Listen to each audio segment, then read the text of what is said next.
día con Willax tiene que ver con este asesinato que ha cometido un sujeto en el distrito de San Juan del Lurigancho. Un atentado que ocurrió al interior de una discoteca. El autor intentó escapar, pero afortunadamente fue detenido por la policía.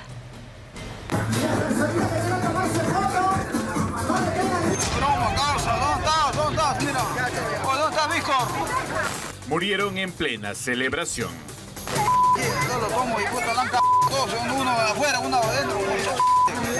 Los cuerpos de dos personas yacen en el suelo luego de recibir más de 12 disparos de parte de un criminal que no tuvo tiempo de escape. Aquí, dos muertos, hijo. Los gritos de propios y extraños reflejan la sangrienta escena. La víctima al interior de este local nocturno acaba de recibir un balazo en la cabeza, mientras el otro, tirado afuera del local, se desangra por el impacto que perforó parte de su cuello.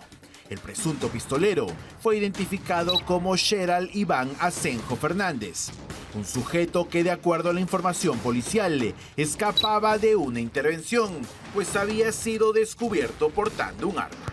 El sujeto no tuvo mejor idea que ingresar al local y desatar la balacera en la cuadra 4 de Fernando Vice en San Juan del Lurigancho. Ambas víctimas fueron trasladadas al hospital del distrito, donde solo certificaron su muerte. Un hombre desesperado llegó hasta el local, pues temía que su hijo fuese una de las víctimas. Hijo menor de edad de 17 años, no sé si no llegó a la casa, pero he visto las imágenes que han enviado en el grupo de San Juan del Lurigancho, las noticias. No figura ahí. ¿Había venido esta discoteca? No sé si será acá, pues no. Según los vecinos de la zona, las peleas y balaceras ocurren cada fin de semana, pues estos locales funcionan sin la debida fiscalización. La Peña del Viejo Verde celebraba un aniversario más, horas antes del terrible hecho. No, siempre pasa acá, pues. También hay fiestas chichas ahí, son como clandestinas, por eso que el municipio para sacando los letreros, los avisos, los anuncios, ¿no? Publicitarios, los paran sacando, pues, para que no suceda más muertes, pues. El registro de las cámaras de seguridad del local serán importantes para detallar el accionar de este pistolero.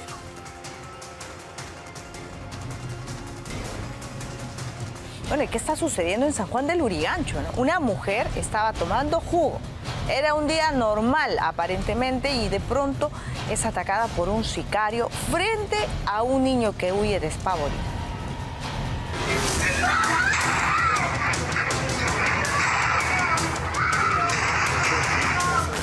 Este es el frío accionar de un asesino a quien no le importó siquiera la presencia de un menor de edad. Es el ataque a una mujer que disfrutaba de un jugo en compañía de sus familiares. El gatillero nunca dudó, no mientras desenfundaba su arma, directo a su objetivo, que por más que gritó, no pudo evitar el fatal desenlace.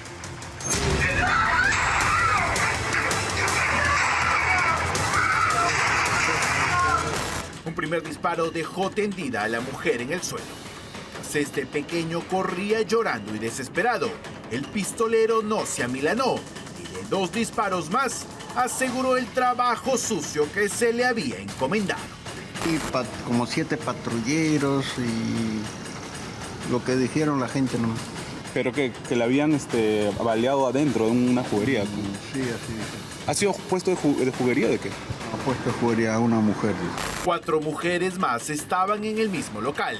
La desesperación se apropió de todas. Solo esta señora de casaca azul atinó a correr detrás del pequeño. Minutos después, los testigos aseguran que trasladaron a la víctima al hospital más cercano, donde solo certificaron su muerte. La escena ocurrió en uno de los puestos del mercado José Carlos Mariátegui en San Juan del Lurigancho.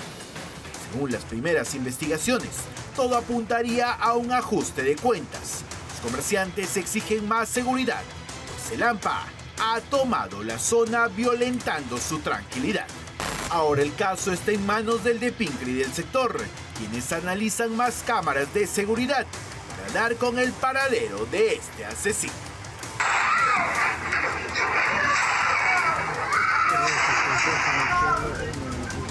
Terrible, sinceramente. Un hombre disparó contra 12 personas que serían integrantes de este esquema denominado como el gota a gota, serían prestamistas. Todo esto ocurrió cuando un padre de familia iba a recoger a su hijo.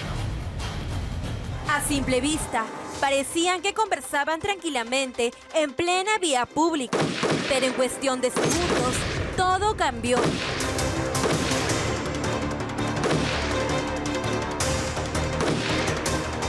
Se salvaron de morir a pesar de la lluvia de balas.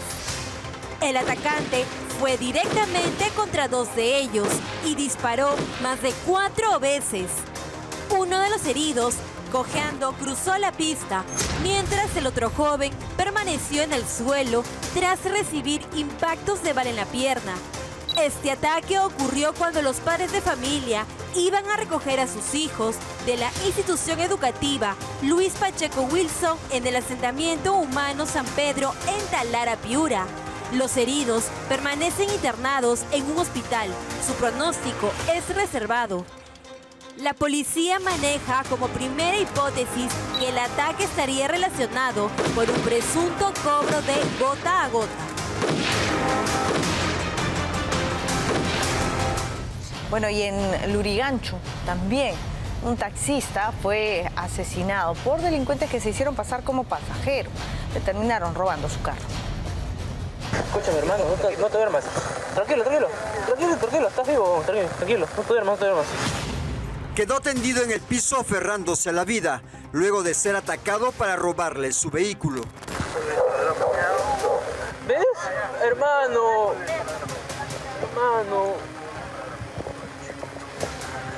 mírame. Un taxista fue emboscado por delincuentes que tras contratar su servicio lo llevaron hasta la solitaria calle Mimosas con Archipiélago en Huachipa. Allí lo obligaron a descender de su vehículo y lo atacaron a sangre fría. No, se nota que es conductor. Hemos escuchado acá los disparos y entonces hemos salido corriendo a ayudar. Auxilio, ha gritado, señor ha corrido, hasta ahí ha caído ya seguramente. Ayúdeme, ha gritado. De media cuadra, los disparos, él ha corrido hasta ahí ha quedado tirado. Fueron 4 disparos los que realizaron los zampones. Uno de los proyectiles le perforó el pecho y el otro se alojó en los riñones, según narraron los vecinos. Los zampones huyeron con el vehículo de su víctima. En el piso quedaron los casquillos de bala, testigos mudos de la violencia desatada. Le preguntaron de dónde ha venido y él decía que era de Amauta. Creo que Amauta es más arriba, creo Huaycán, por ahí, no sé. Dijo que era de Amauta y que le han quitado su carro. En ese momento resultó imposible identificar a la víctima. Además de robarle su vehículo, los delincuentes se llevaron su celular y todos sus documentos. El ataque fue frío, calculado y despiadado. Los criminales aprovecharon la oscuridad y el silencio de la madrugada para ejecutar su golpe con absoluta impunidad. Ahora, las investigaciones buscan revelar cada detalle de lo sucedido y las cámaras de seguridad serán vitales para dar con los responsables. Escúchame, hermano, no te duermas. Tranquilo, estás vivo, tranquilo, no te duermas. Vamos de inmediato con lo que ha ocurrido también, porque estas personas iban a bordo de una camioneta cuando fueron interceptadas por unos delincuentes para robarles. Esto se está convirtiendo en una modalidad sumamente recurrente, sobre todo cuando uno llega a su casa, a su destino, y es allí cuando estos sujetos suelen atacar.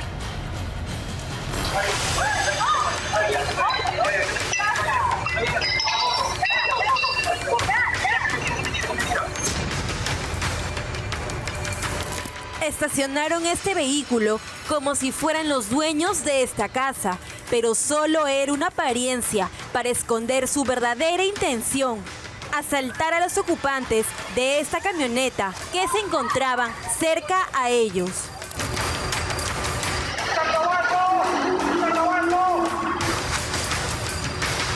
Como si su presa se fuera a escapar, bajaron raudamente de la unidad, con armas en mano, apuntaron y amenazaron.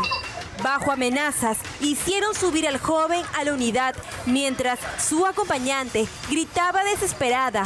Tuvieron todo el tiempo que quisieron para arrebatar todos los objetos de valor.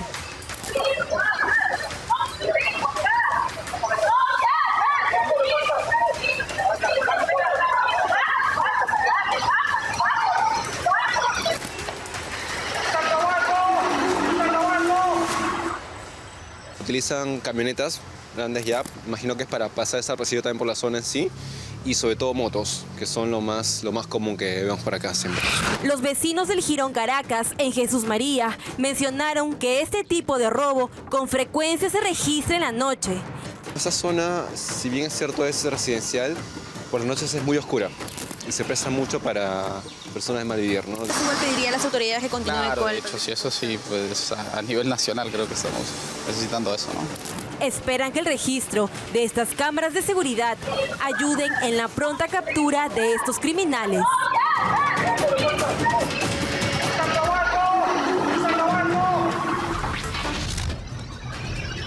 Tremendo, realmente, ¿no? Hay que tener mucho cuidado.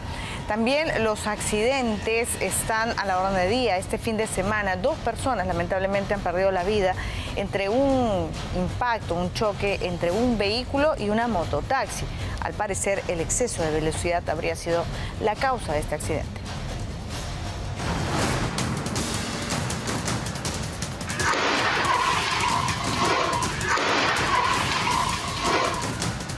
El estruendo del violento choque rompió la tranquilidad de toda una calle, dejando destrozos y tensión en la zona. ¡Todavía defiende! El hecho ocurrió en el cruce de la avenida Independencia con el jirón José Santos Chocano en la zona de Santa Clara, en Atevitarte. Como se puede ver en el video, el auto cruza a toda velocidad, sin notar la presencia de la mototaxi, impactándola y haciéndola volar por los aires totalmente destrozada. El conductor de la mototaxi, identificado como Jesús Martín Guaroto Jiménez, quedó tendido en la pista con heridas graves.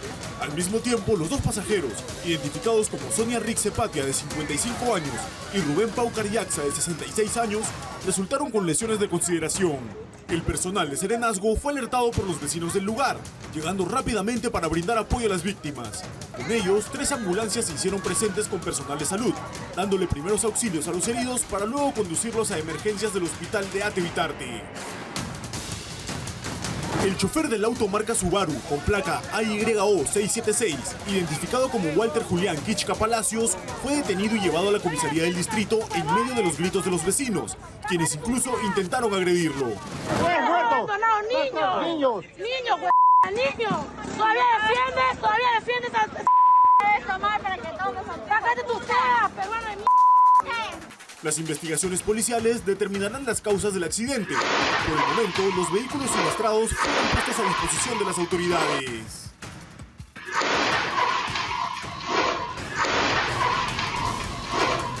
Imágenes impactantes que también se han repetido en otro punto del país. Tiene que ver con una unidad que venía a gran velocidad y lamentablemente provocó un fuerte impacto con una mototaxi, dejando como saldo un hombre muerto y otra persona herida. La víctima mortal fue Víctor Sánchez, de 46 años, mientras que el conductor del trimóvil quedó herido y fue trasladado al Hospital General. Las cámaras de seguridad registraron el fuerte choque y se confirmó que los ocupantes del otro vehículo resultaron ilesos. Las autoridades ya investigan el caso. Este hecho ocurrió en Cajamarca.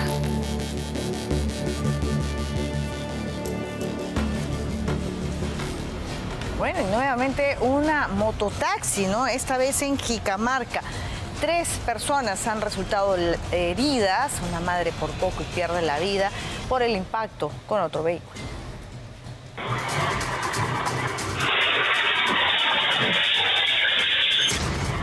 Perdió el control y a toda velocidad chocó contra 2 mototaxis, causando heridos a su paso, entre ellos 2 menores de edad.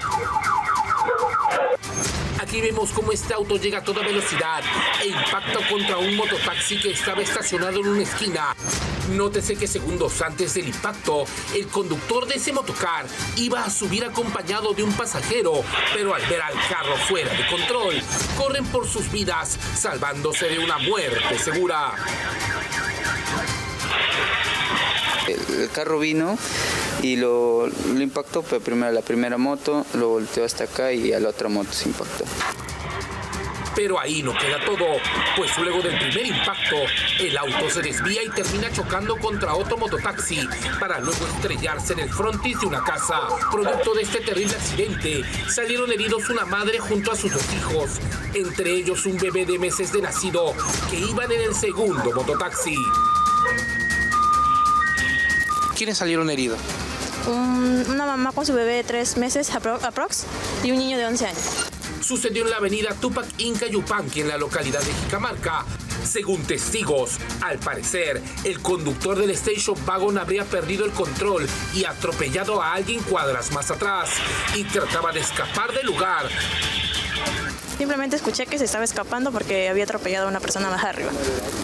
Vecinos del lugar comentan que no es la primera vez que vehículos transitan por esa pista a gran velocidad. Incluso, uno señala que tiempo atrás casi fue atropellado por otro al volante. Yo estaba caminando así viniendo, que bajaba pero a toda. Y ya que le digo, lo más me agarró a mí el carro, y entonces en eso venía la policía y lo agarró abajo. Los heridos fueron trasladados a una posta médica cercana y afortunadamente se encuentran fuera de peligro. El caso ahora está en manos de los efectivos de la comisaría de San Antonio, Jicamarca.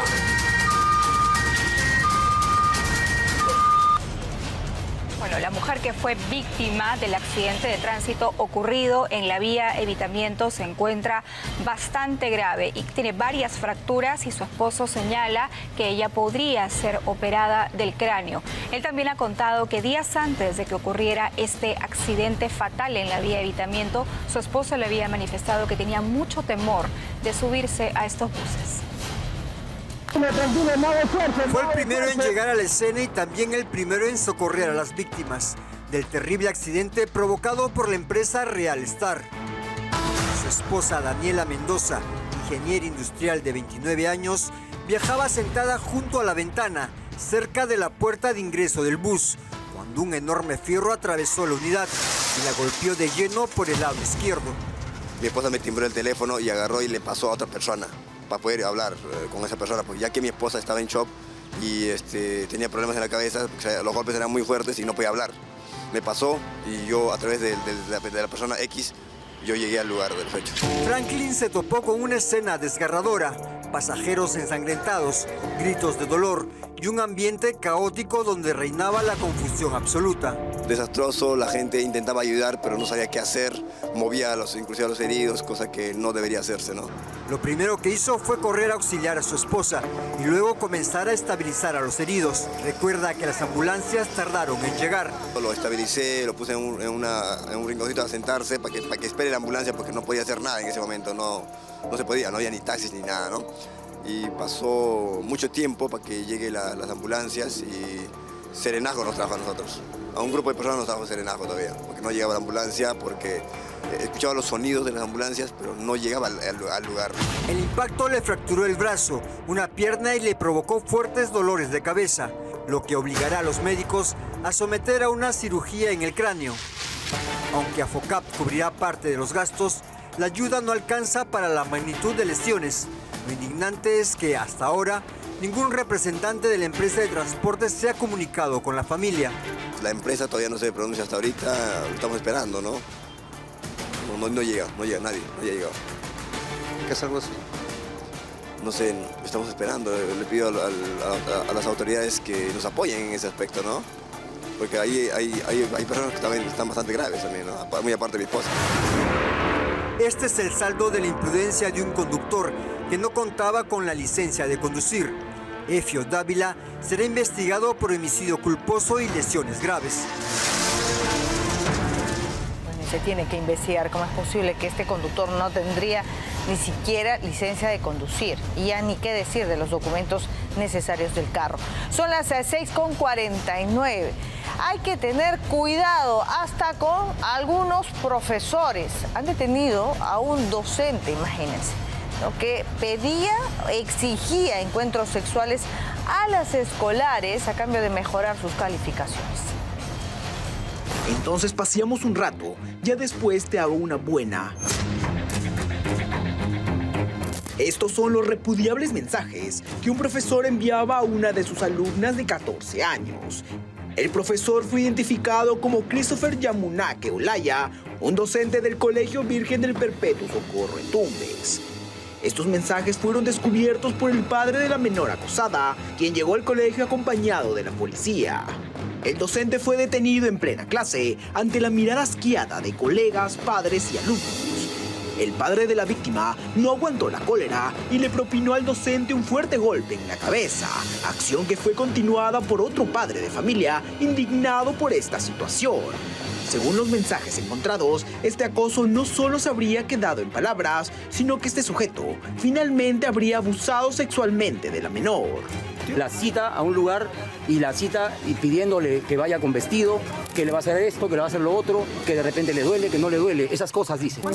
Incluso habrían pruebas en video que evidenciarían que estos actos se habrían perpetuado dentro de la institución educativa. Hay cámaras de seguridad donde se ve que él está acosando, está molestando a las niñas, se ve que la rincona.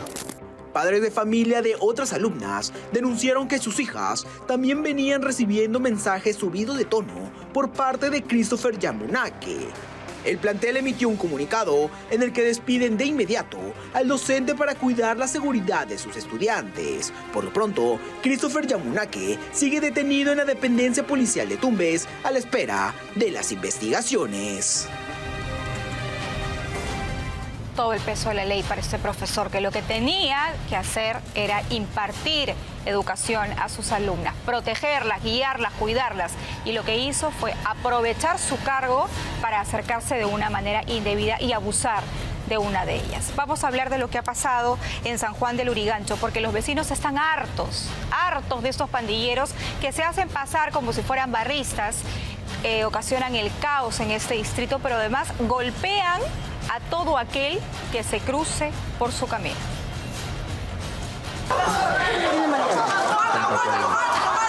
Llegaron a una losa deportiva cargados de palos y piedras, incendiando y golpeando a todo aquel que se les cruzara en el camino. Pandilleros que infundieron terror en un barrio de San Juan del Lurigancho a punta de disparos. Sucedió en la canchita de la urbanización Mariscal Cáceres, cuyos vecinos ya no saben qué hacer para liberarse de estos supuestos barristas de la U que le habían declarado la guerra a los seguidores de Alianza Lima que usan esa losa deportiva. El que ha venido de arriba son las barras de crema. Veo así porque yo vivo al lado nomás y han encendido con gasolina todo el estadio. Pasó un plan 10:30 de la noche que vinieron un grupo de maleantes a golpear a gente y quemar toda esa zona, y sí, nos asustamos mucho, la verdad. En estas imágenes vemos cómo estos inadaptados no solo incendian las gradas del campo deportivo, sino que además agarran a dos víctimas a quienes golpean a placer.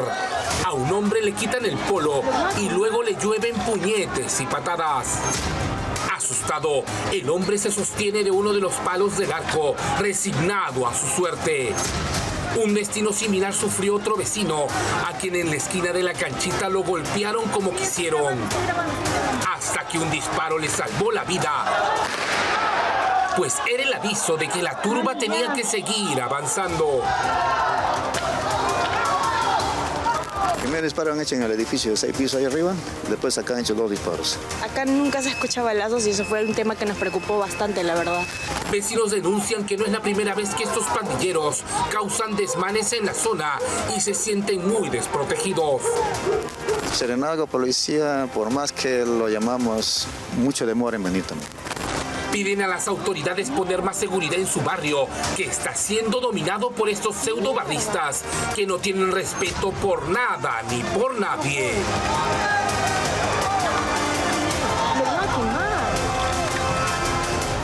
Bueno, hay una persona que ha muerto. Se enfrentaron y todos apuntan, los testigos, hacia ciudadanos venezolanos. ¿No? Una pelea que ha dejado lamentablemente una persona fallecida. ¡Tienen arma!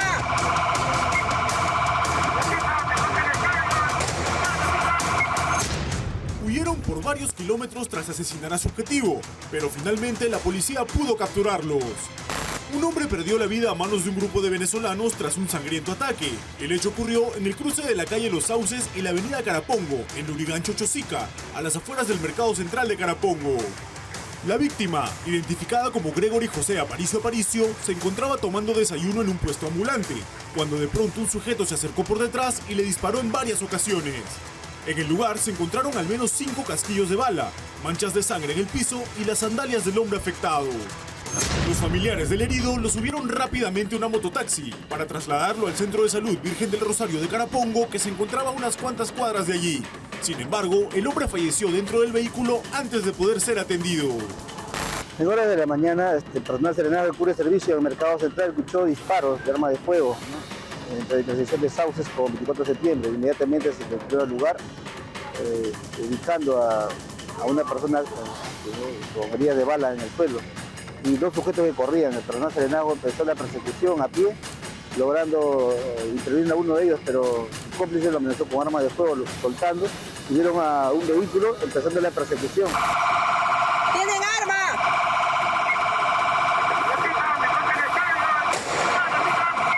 Tras una intensa persecución, la policía logró detener a los sospechosos en la nueva autopista Ramiro Prealé.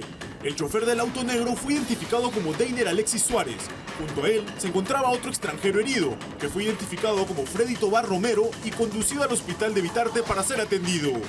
Los vecinos de la zona aseguran que este no es un hecho aislado, pues la falta de seguridad ha convertido al lugar en tierra de nadie. A nivel de seguridad también hay que pensar.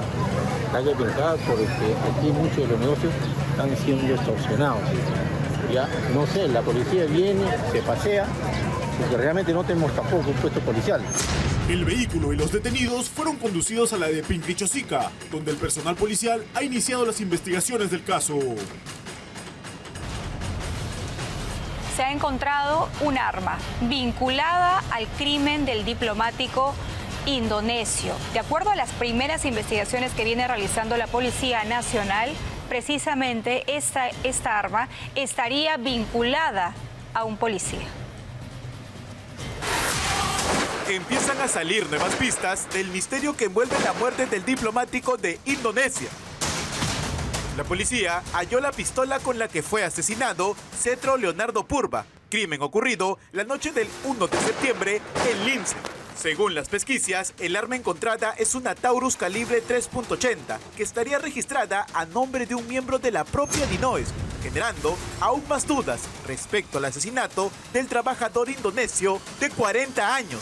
Un cartucho de dinamita. Recordemos que la semana pasada, agentes de la Dirincri detuvieron a 3 ciudadanos venezolanos y 2 cubanos que formarían parte de la banda criminal Los Maleantes del COD.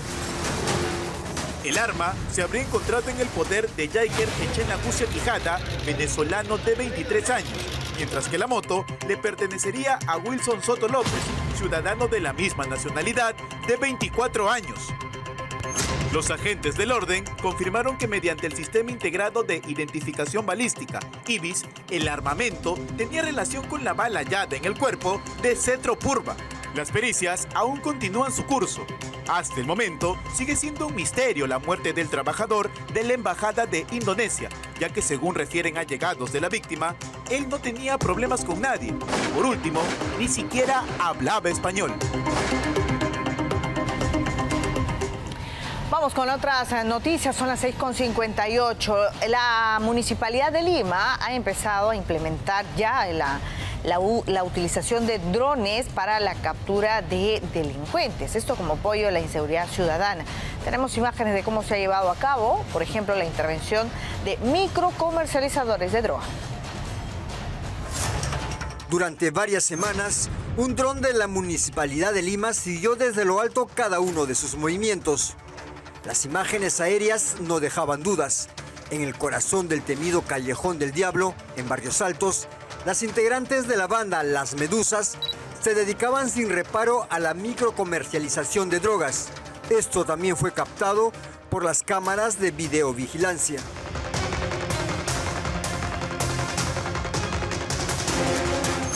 Ese ojo tecnológico, combinado con el trabajo de inteligencia del Escuadrón Verde y el Grupo Terna de la policía, permitió montar un cerco perfecto. El operativo se ejecutó con precisión quirúrgica. en la entrada de una quinta multifamiliar del Jirón Amazonas, donde las sospechosas fueron sorprendidas en pleno accionar delictivo.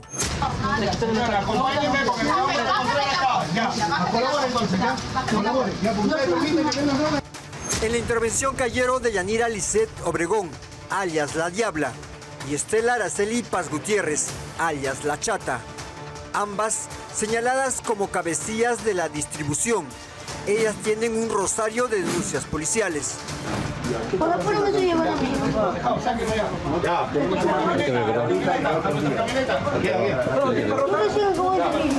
A La Diabla se le confiscó una mochila llena de drogas, pero la sorpresa mayor estaba escondida en otra mochila. 400 quetes adicionales que se sumaron a la montaña de drogas incautada. En total, el golpe significó el decomiso de 1.100 quetes de PVC, 16 bolsitas de crack, 15 bolsas de clorhidrato de cocaína y 6 pacos de marihuana. El dron no solo registró la rutina de las delincuentes antes de su caída, también captó la captura misma, convirtiéndose en pieza clave para el éxito de la operación. Todo el material incautado quedó en manos de la de Pincri del Cercado de Lima, que ya realiza las diligencias correspondientes.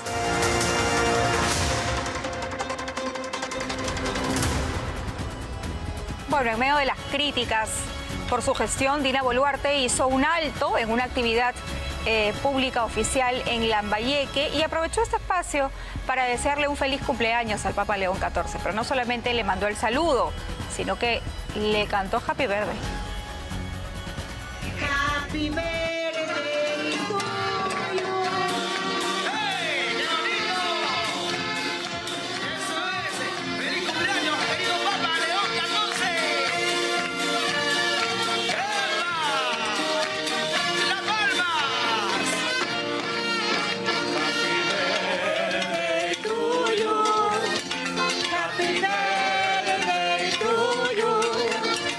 Happy birthday, happy birthday, happy birthday to you. Cumpleaños feliz, te deseamos a ti. Cumpleaños feliz, te deseamos a ti. Que lo cumpla feliz, que lo cumpla feliz, que lo siga cumpliendo hasta el año 3000. Bueno, por lo menos estamos mejorando el repertorio. Ya no es el gato ron ron. Vamos con otros temas. La presidenta Dina Boluarte, por cierto, ha dicho que es favorable un 8º retiro de la AFP, ¿no? Un anuncio que para muchos es populista y responde a la indignación, ¿no? Al malestar que ha generado esta ley de pensiones, la reforma del sistema de pensiones. Lo más pronto es que la presidenta ha dicho retiren nomás. Vamos a darles el 8º no retiro de la AFP, pero que siga la ley de reforma de pensiones. Y atendiendo sobre todo la preocupación de millones de peruanos que están a la expectativa del próximo retiro de las AFP, nuestro gobierno ha tomado la posición de opinar favorablemente sobre esta medida. Bueno, hubo este fin de semana una protesta precisamente por esta reforma del sistema de pensiones, ampliamente criticada porque parece que los grandes beneficiarios son las AFP y no los ciudadanos. Tenemos una crónica de lo que fue este día y además las opiniones de algunos congresistas al respecto también. Crece el rechazo de los afiliados al reglamento que prohíbe futuros retiros de sus aportes. Y buscan presionar para que el Congreso apruebe el 8º retiro hasta 4 UITs. Yo estoy a favor de la libre disposición de las AFPs y he votado en contra de esa mal llamada, yo diría, rescate financiero para el gran negocio de los fondos de administración de nuestros AFPs. Desde el fujimorismo respaldaron el reglamento, aunque el congresista Alegría indicó que la norma puede ser perfectible. Yo te aseguro que quienes convocan a esa marcha no tienen ni siquiera han tenido la oportunidad de leer los dictámenes que han sido presentados. Y eso es la responsabilidad de las personas que utilizan en medio de una campaña o de una pre-campaña electoral temas tan sensibles como la previsionalidad de los peruanos. El congresista Esdras Medina anunció que trabaja en otra iniciativa. Considera que no es pertinente que se le descuente el porcentaje de sus sueldos a los independientes. Apunto a la derogación y a hacer un estudio y un análisis para el retiro de los fondos que tiene que ser técnico.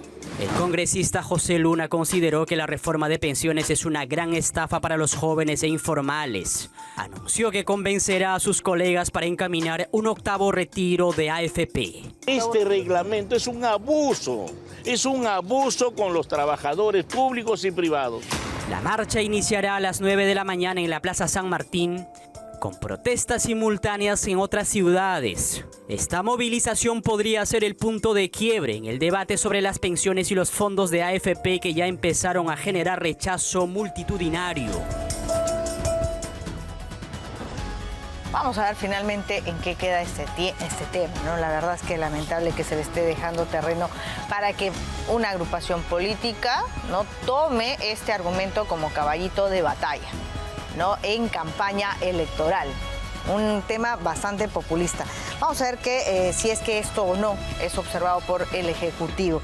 Vamos a hablar de otros temas. Harvey Colchado ha señalado que se ha encontrado un muñeco de brujería en Palacio de Gobierno. Estas y otras revelaciones. ¿Y quién es ese muñeco de brujería? Ah, con alfileres. Vean. Bueno, vamos a hablar de la Subcomisión de Acusaciones Constitucionales, porque ya le ha dado un plazo a Martín Vizcarra, 5 días hábiles, ¿no? La presidenta de la subcomisión, Lady Camones, ha otorgado este plazo al congresista Jorge Montoya para que presente el informe final sobre la denuncia constitucional contra el expresidente Vizcarra. Cabe resaltar que el exfiscal Juan Carlos Villena es quien inició esta denuncia en contra de Vizcarra. De acuerdo a su acusación, Vizcarra Cornejo habría cometido falsedad genérica y omitido información relevante durante su gestión.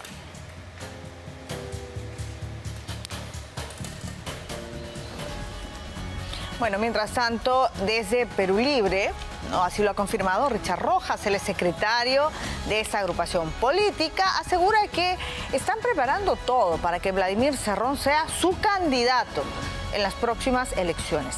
Candidato a la presidencia. Y él sigue prófugo desde la clandestinidad. ¿Dónde está Vladimir Cerrón entonces? Estamos en una búsqueda permanente. Se supone que nadie sabe dónde está, pero en su partido coordinan con él su candidatura. ¿Dónde está Cerrón? En el corazón del pueblo. Hasta usted se ríe.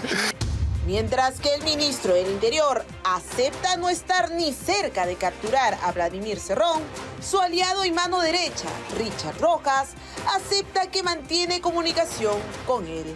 ¿Le contaste a Cerrón? ¿Lo llamaste inmediatamente? Sí, le conté a Cerrón. Ay, ya ven que habla. El secretario nacional de Perú Libre analiza quién podría conformar junto a Cerrón la plancha presidencial del partido del lápiz. Es uno de los cuadros que nosotros tenemos, que es muy centrado, muy cauto, bien. Si al final de cuentas Vladimir Cerrón no puede ser el candidato, ¿va a ser Valdemar Cerrón? Podría ser Valdemar, podría ser Flavio, hay varios. En Milagros Leiva entrevista, Rojas se atrevió incluso a revelar algunos secretos de la campaña presidencial que llevó a Pedro Castillo al poder y la razón del distanciamiento con Verónica Mendoza. Al inicio sí. ¿Por qué se pelean? Porque Verónica Mendoza estaba pidiendo tener 10 ministerios. Según contó, Mendoza habría sido el nexo con una facción caviar que habría intentado tener una tajada del poder. Me voy a reunir con Gorriti mejor. Pero vamos, León. No, a pedir que viajemos, que vaya solo. ¿Y con quién va a ir, León? Con Verónica. Y Verónica está en el auto. Nexos del partido que llevó a Palacio a un golpista y que ahora pretende postular a un prófugo de la justicia con una campaña vía TikTok. Bueno, vamos a hablar de Juan José Santibáñez porque hay nuevos audios que se le atribuyen. Esta vez cuando supuestamente era abogado de un suboficial de la policía. Estamos hablando de Miguel Joao Marcelo Sali Rosas, alias El Diablo. Hay conversaciones, la familia dice que le pagó más de $20.000 a Santibáñez para que pudiese acelerar o favorecer a Sali Rosas en el Tribunal Constitucional. Lo grave de esto es que, de acuerdo a lo que han revelado los informes periodísticos de anoche, incluso Juan José Santibáñez habría hecho algún tipo de gestión a favor de este suboficial Sali Rosas cuando él ya ocupaba cargo de ministro. Eso es lo peligroso, eso es lo complicado, además del dinero que la familia señala que sí le dio para que él pudiera agilizar este tema. Vamos a ver. La voz que escuchamos prometer y ofrecer resultados, ufanándose de su poder según pericias, pertenecería al ministro del Interior Juan José Santibáñez, quien fue abogado del suboficial Joao Marcelo Sali Rosas, alias El Diablo, por el que habría solicitado a la familia $20.000 para influir nada menos que en el Tribunal Constitucional. El doctor Santibáñez le escribió un mensaje de WhatsApp a la señora indicándole que el monto de sus honorarios era de 20.000 soles, pero además le pidió $20.000 por concepto de asesores externos. El doctor Santibáñez Antúnez le dijo que no se preocuparan porque tenía sus contactos en la segunda sala del Tribunal Constitucional, pero le pidió 3.000 soles para hablar con dicho contacto. Luego de haber conversado con ese supuesto contacto, le pidió $20.000 más para asegurar el tema, dándole el plazo de una semana para que se abone dicho monto. Según familiares del policía, quien estuvo preso, Santibáñez trató de influenciar en el INPE y hasta en el Ministerio de Justicia, cuando Eduardo Arana, actual premier, era el ministro de Justicia.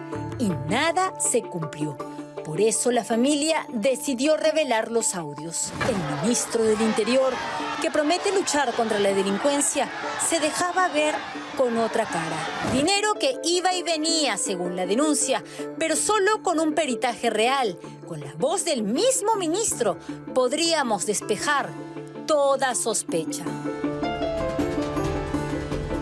Bueno, y como en este gobierno y en política nada es casualidad, ¿no? Con estos audios que involucran a Santibáñez, a Eduardo Arana, todos embarrados, ¿no? Aparentemente, porque claro, la defensa de Santibáñez lo que dice es que los audios no han pasado peritaje y que el favorcito nunca se concretó. Vamos a ver qué es lo que tienen que decir algunos otros especialistas, pero antes vamos a ver con lo declarado por el abogado del ministro de Justicia. No negó que Santibáñez fue el abogado del Diablo, de ese suboficial de nombre Miguel Joao Marcelo Sali Rosas, pero tampoco aceptó que sea la voz del ministro del Interior. Pide una homologación antes de acusar y asegura que el único objetivo es censurarlo una vez más. Según la defensa de Santibáñez, esta noticia es un refrito que en 7 meses no logró nada. Expertos aseguran que podría motivar una crisis ministerial, pero Stefano Miranda, abogado de Santibáñez, niega hasta la llamada con el premier Arana para hechos ilícitos. La verdad se conocerá en el Poder Judicial y el titular del Interior deberá explicar qué pasó realmente. Bueno, ¿no? Vamos a ver qué implica esto, ¿no? Cuál es el impacto inmediato y también cuál es los delitos penales. Estamos para hablar de todo esto y más con el abogado penalista Vladimir Padilla. Gracias por estar con nosotros. En principio, el abogado, que lo veíamos en el reportaje, ha dicho, pero ¿cuál es el problema? ¿No? Juan José Santibáñez no solamente ha recibido en el Ministerio del Interior a la familia de Joao Sali Rosas, sino también a otros de sus clientes. ¿Esto es así, doctor?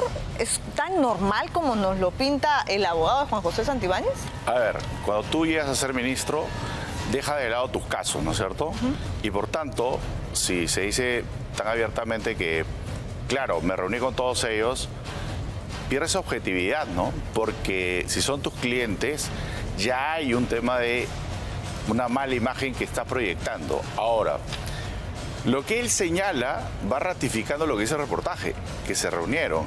Y lo que deja traslucir es si en efecto el despacho ministerial era una suerte, una extensión de su despacho jurídico. Entonces, ahí, por ejemplo, la pregunta es, ¿cualquier funcionario público puede utilizar los recursos del Estado para poder realizar sus cachuelitos? La respuesta es no. ¿Por qué? Porque estarías cometiendo delito de peculado de uso. Entonces, habría que acreditar claramente que, por eso digo, ¿no? Si se reconoce que se ha tenido ese tipo de actividades, ¿no? Es que no es solamente una reunión, date cuenta tú, porque una cosa es que tú recibas a alguien para escucharlo como autoridad y otra cosa es que atienda su caso. Eso es una gran diferencia. Ahora, pero la estrategia, ¿no? Ayer la desliza el abogado, es...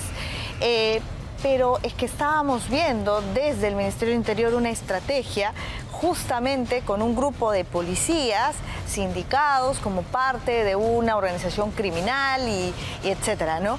Entonces, yo lo que entiendo es que se está tratando de tejer una estrategia para justificar estas reuniones en el Ministerio del Interior. Sí, claro. Hay esta situación donde, utilizando ese argumento, se pueda, ¿no? Armar una estrategia, ¿se puede justificar estas reuniones? No, porque es el contenido, ¿no? Porque, a ver, lo más sencillo, ¿qué cosa es? En efecto, falta verificar si el audio corresponde a la voz del señor Santibáñez. Fácil, él siendo un alto funcionario, se somete a una pericia y comprobamos si es verdad, si es su voz o si ha sido editado. Y si no lo es, perfecto, o sea, todo esto es simplemente algo que se ha mal informado y simplemente lo quieren perjudicar. Ahora, él jamás ha aceptado hacerse una pericia, hasta ahora, ¿no? ¿Qué pasa si es que continúa esta resistencia, ya no por los otros casos, sino en este puntual? Es que ahí viene el detalle. La Fiscalía avanzará, hará una nueva pericia y si corrobora eso, va teniendo más solidez en su caso, ¿no? Porque, claro, tú te puedes suponer lo que tú quieras, pero se va construyendo un caso sobre indicios. ¿De parte? Si es que él no quiere hacerla. ¿De oficio? De oficio, la propia Fiscalía, y ya lo ha hecho en el anterior caso. Y ahí puede homologar, ¿te das cuenta? Es decir, la Fiscalía puede avanzar de oficio aun cuando Santibáñez no quiera pasar este peritaje. Sí, es más, este caso en concreto, al parecer ya fue visto en marzo de este año. Estos audios ya la Fiscalía los presentó y la defensa los habría cuestionado por la forma de la obtención, no del fondo, sino cómo ha sido obtenido. Por la forma como se grabó. Así es. Ahora, lo que dice el abogado es, ¿cómo tienen ustedes, le dice a este programa de televisión, estos audios? Quiere decir que ya la prueba es inválida porque se ha roto la cadena de custodia. ¿Qué tan cierto es esto? Eso no es verdad porque habría que ver y recoger cuál es la fuente de la cual se obtuvo la prueba, ¿no? Y hay que ver también qué es lo que se está difundiendo. O sea, hay que ver si es una copia del original, ¿no? Porque no creo que sea el original. Claro, eso debe estar lacrado, me imagino, ¿no? Pero es que eso ha sido discutido, o sea, ya está incorporado en una investigación, no es que está fuera de. No, y además hay que ser bien ilusos, teniendo ese material que ha sido grabado por la propia familia de Sally Rosas, pensar que no iban a hacer una copia, hasta por seguridad han tenido que hacer por lo menos unas 5 copias. A mí lo que me llama la atención es que tienes un ministro aludido como es el ministro o el ex ministro Arana, y el propio ministro Santibáñez, y que no han dicho absolutamente nada. No pasa nada. Vamos a hablar también de Arana, pero quiero cerrar esta parte, porque otro de los argumentos de la defensa de Santibáñez es, como lo fue con el anterior audio, donde involucraba a 2 o mencionaban a 2 magistrados del Tribunal Constitucional. En este caso, la defensa dice, pero si a Sally Rosas, que era el defendido de Santibáñez, no lo cambiaron de pabellón. ¿Cuál es el problema? Eso nunca se concretó. Estaban como hablando, ¿no? Un poco que tratando de... El tráfico de influencias no está en el resultado, sino está en vulnerar la correcta administración pública. Tú no puedes ni siquiera ir a un particular y decirle, yo tengo esta influencia, y menos aún pedir esa influencia, ¿te das cuenta? O sea, en buen romance, se sanciona tanto el blafeo, como tú lo dices, decir, el mentir, que tienes la influencia, como el tenerla en realidad. Entonces, Si lo cambiaron o no lo cambiaron, ese es otro tema que no está en discusión. Ajá, vale la intención. Pero claro, Ajá. o sea, y ahí ya está materializado. Así como el delito de corrupción. Basta que yo te ofrezca, no necesito yo darte dinero, basta que yo te ofrezca, es igual al tráfico de influencia. Así, aunque haya sido de fanfarrón, Santibáñez. Ahora, ¿cuántos delitos se configurarían en el entendido de que estos audios pasen una homologación y efectivamente, como usted dice, ya esto ya se está investigando y hay una cadena de custodia en el Ministerio Público? ¿Cuántos delitos estaríamos Podría estar hablando de un concurso de 3 delitos, ¿no? O sea, en realidad, 3 imputaciones, 2 por tráfico de influencias, una por el hecho de que señala que tendría influencia ante el Tribunal Constitucional, la otra por el tema del propio trámite administrativo ante el INPE, y lo otro es el peculado de uso, que habría que verificar si en efecto está utilizando el despacho como una extensión de su oficina particular, ¿no? Ahora, esa utilización del despacho también es curioso, ¿no? Porque aun cuando, a ver, confírmeme usted esto, aun cuando estos $20.000 que se le dieron a Santibáñez para la defensa de Sally Rosas, no para la defensa, sino para de alguna manera mediar, para reducirle la pena, que es la hipótesis que tiene la Fiscalía, él no lo devolvió. Efectivamente, en el Tribunal Constitucional fallaron en contra y él no devuelve esta plata. Entonces, ¿cabe la posibilidad que el abogado de Santibáñez no deslice el hecho de que estos 20.000 eran parte de sus honorarios como profesional, como abogado? Pero deberían estar debidamente contabilizados. Y si eran parte de tu honorario, ¿por qué prometes devolver? O sea, eso no se entiende bien, ¿no? Porque además, el tema de si es parte de tu honorario, los abogados somos gestores de defensas, pero no de resultados, ¿te das cuenta? Entonces, ningún abogado puede decirte, sí, yo te aseguro tal o cual cosa. En esa línea, en este caso en concreto, si es que le dieron ese honorario, la pregunta es, ¿por qué las disculpas del caso respecto de si va a devolver o no va a devolver? O sea, tú devuelves solo cuando es coima. Es que todo aparenta que sí, ¿no? Porque tu abogado tinterillo, digo, ¿no? Es que en algún sentido es como querer comprar algo, ¿no? Tú pagas por tener algo y si no lo tienes, pides la devolución del dinero, ¿no? Cosa que es distinta en caso fueran honorarios, dice Así usted. es. Sea cual sea el resultado. Es como contratar a un médico, o sea, tú contratas a un médico y el médico te puede ir muy bien o te puede ir muy mal, pero el médico no te va a asegurar claramente de que tú vas a estar en perfecto, ¿no? Eso va a depender de tu organismo, ¿no? Peculado de uso, además, porque, y no es menor, aquí me imagino que se configura el otro delito. Toda esta conversación y esta gestión y el ingreso de esta persona al Ministerio del Interior, que eso sí es indubitable, ocurre cuando él era viceministro del Interior y posteriormente ministro del Interior. ¿Qué nos está diciendo en términos penales esta situación? Mira, tienes una agravante más porque eres funcionario público. Entonces tú como funcionario público no puedes utilizar tampoco los recursos del Estado, ¿te das cuenta? En esa medida ahí se configura el tema de peculado de uso como tal y pues estaría cometiéndose y como tal pues tú te das cuenta de que tienes toda una serie de infracciones, ¿no? En el ámbito administrativo que lleva incluso a la inhabilitación, ¿no? Ahora, doctor, en tanto no se realice esta homologación que pide el abogado de Santibáñez, hay otras evidencias, me imagino, en el camino. Yo le mencionaba, por ejemplo, los testigos protegidos, el ingreso, que eso sí está registrado en el Ministerio del Interior, de la familia de Sally Rosas. ¿Estuvo mal que los recibiera siendo él viceministro del Interior? Es que mínimamente él debió haber dicho, oye, yo tengo intereses, han sido mis clientes, no puedo atenderlos, debería atender el otro, ¿no? Si es que era ahora una cita para atender un tema macro, ¿no? Claro. O sea, ni siquiera debió recibirlos. No, o sea, es que si no se presta a malos entendimientos, ¿te das cuenta? Porque pareciera que él está influenciando a favor de su cliente, ¿no? Al margen de estos audios, el solo registro en el Ministerio del Interior para su despacho, como cuando él era ya viceministro del Interior, el solo registro, ¿configura ya de por sí un delito? No, el solo ingreso no, pero va sumando indicios, ¿no? Que podrían llevar a concluir de que sea frente a un delito. Pero el solo ingreso no, ¿no? Porque, a ver, ingresar al ministerio no implica que se haya reunido con él. No, pero uno se registra para el lugar a donde va. pero no necesariamente te vas a reunir con esa persona. Tú puedes decir, voy a reunirme con el ministro, tengo cita con el ministro y al final... No te reúnes con él. El ministro te puede decir, yo no me voy a reunir con usted, te reúnes con el viceministro o cualquier otro. Pero está el audio. Esa es la diferencia. Y además un audio donde el mismo Santibáñez, tratando de justificar la no devolución aparentemente de este dinero, termina dando contexto de la grabación. O sea, para que se determine finalmente cuándo ocurre, ¿no? Por eso yo digo, yo creo que él es el que debería salir a explicar, ¿no? Porque él es el que tiene, digamos, el mejor contexto y la mejor... y sabe lo que ha ocurrido en realidad, ¿no? Otras veces sale a explicarlo, no entiendo esta vez por qué no.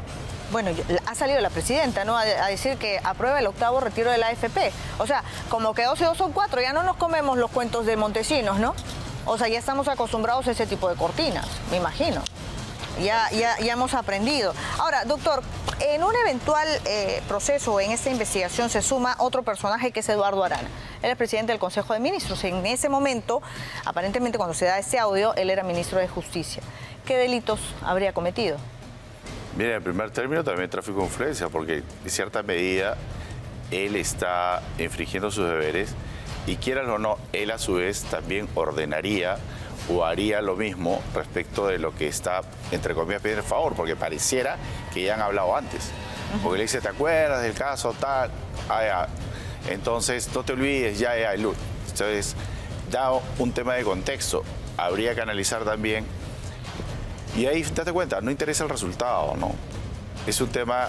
Y no interesa que le haya seguido la cuerda tampoco. No, o sea, el tema de... Porque, a ver, si tú hablas algo... Tú de frente agarras para sí, eso, un momentito, ¿de qué me estás hablando? O sea... Pero además, doctor, hay un tema adicional. Es inconcebible que ellos no supieran lo que estaban haciendo, si los dos son abogados. No, pero además si te da el nombre, o sea, ya y te dice, recuerda tú, se nota que ya hay un contexto que habrían hablado, ¿no? Entonces, obviamente, ahí obviamente el tema es que ya estás transgrediendo lo que cualquier funcionario debería hacer. O sea, nuevamente, tienes todo un privilegio, o sea, ya no es un tema del apoyo policial, no, es el apoyo al cliente, ¿no? Vamos a ver qué pasa, doctor. No, a ti, gracias. Lo que no ha sucedido en 7 meses, que va desde que se conocen de esta investigación. Gracias por haber estado con nosotros. El doctor Vladimir Padilla, abogado penalista. Lo que vamos a ver ahora es lo que se supo hace unos días. Suspenden al comandante general de la policía por una investigación llamada el caso de los albañiles. Está de manera interina o ha asumido ese rol el general Óscar Arriola. ¿Se quedará o habrá cambios? Véanlo a continuación. Se vienen cambios en las altas esferas de la Policía Nacional del Perú.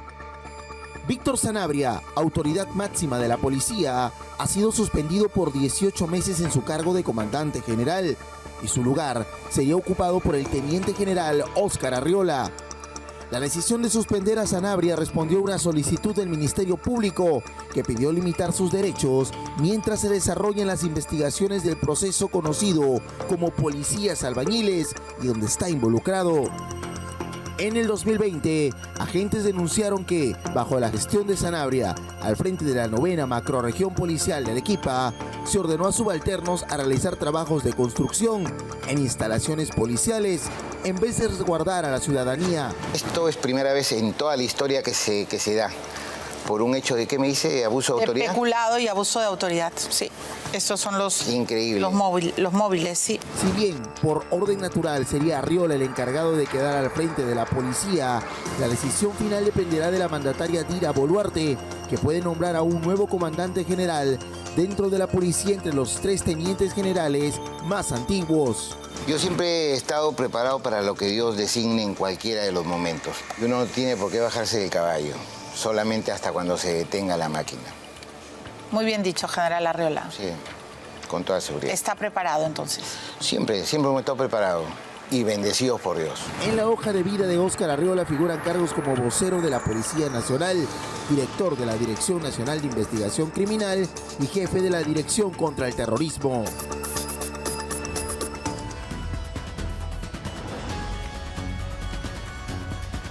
Bueno, esta nueva designación frente a la ausencia, ¿no?, de quien estaba digamos, ostentando este cargo y que ahora recaería en un nuevo representante de la Policía Nacional, algo que se oficializaría en breve. Vamos a hablar ahora de César Acuña y de su gestión al frente del Gobierno de la Libertad, porque la gestión está inmersa en críticas permanentes. Esta vez, en plena crisis de inseguridad en la región, se realizó la compra de 100 camionetas Nissan Frontier 4x4 para la Policía Nacional por más de 17 millones de soles. Sin embargo, estos vehículos estarían sobrevalorados, pues el gobierno regional de Ancash adquirió los mismos carros por 3 millones de soles menos. El gobierno regional de Ancash también compró 120 camionetas Toyota Hilux, camionetas de una mejor calidad y a un mejor precio. Esto se suma a la lista de irregularidades que ya se han venido denunciando en La Libertad desde que César Acuña asumió el gobierno regional.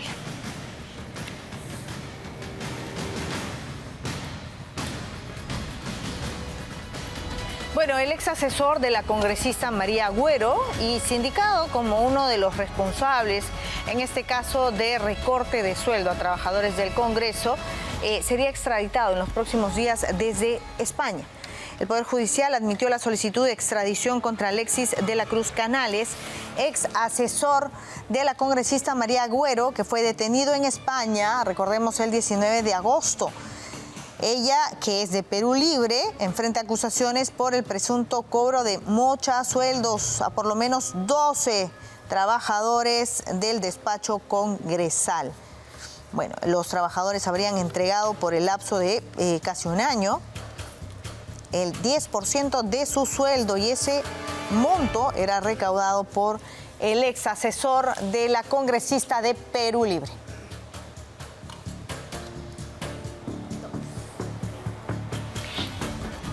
¿Qué está pasando en salud y esta paralización a nivel nacional de parte de enfermeros, enfermeras, doctores, quienes vienen denunciando una serie de actos de corrupción al interior de la institución, en perjuicio, por supuesto, de todos los asegurados a nivel nacional? Una crisis más arremete contra el Seguro Social de Salud E-Salud, que pone en peligro a un tercio de la población peruana. Esta semana, enfermeros, médicos, técnicos, administrativos, terapistas y trabajadores de todas las áreas de salud iniciaron una huelga nacional. La razón, la corrupción que se ha impregnado y afecta el funcionamiento del sistema de salud para 11 millones de peruanos. Autoridades capaces, no queremos autoridades. Todos los que están viniendo tienen relación con el partido político que he señalado, Alianza para el Progreso, muchos cuestionados. Una lista de autoridades con graves cuestionamientos lideran E-Salud, comenzando con el presidente ejecutivo, Segundo Acho Mego, un médico sin experiencia para dirigir una institución cuyo presupuesto anual es de 15.000 millones de soles. Relacionada a Richard Acuña y designado por el ministro de Trabajo, Daniel Maurate. Achu tiene un rosario de denuncias. Somos profesionales, no somos delincuentes. Y es que en medio de esta protesta a nivel nacional existe otra realidad que afecta a quienes esperan por meses una cita médica que hoy no llegará. ¿Hubo atención? No, señorita. Y lo más grave es que nos hacen venir, vamos al módulo y nos dicen, ¿no sabe que hay huelga? ¿No sabe que hay huelga? ¿Y cuándo me van a reprogramar? Le doy la cita a mi papá, que es un adulto mayor, y me dicen muy fácil, cuando termine la huelga, usted viene para que le reprogramen. La 1 de la tarde. Y también me he acercado al módulo y me ha dicho que están en huelga los médicos. ¿Qué cita tenía usted hoy día? Hoy día tenía oftalmología y para que me programen, para que me operen mi vista.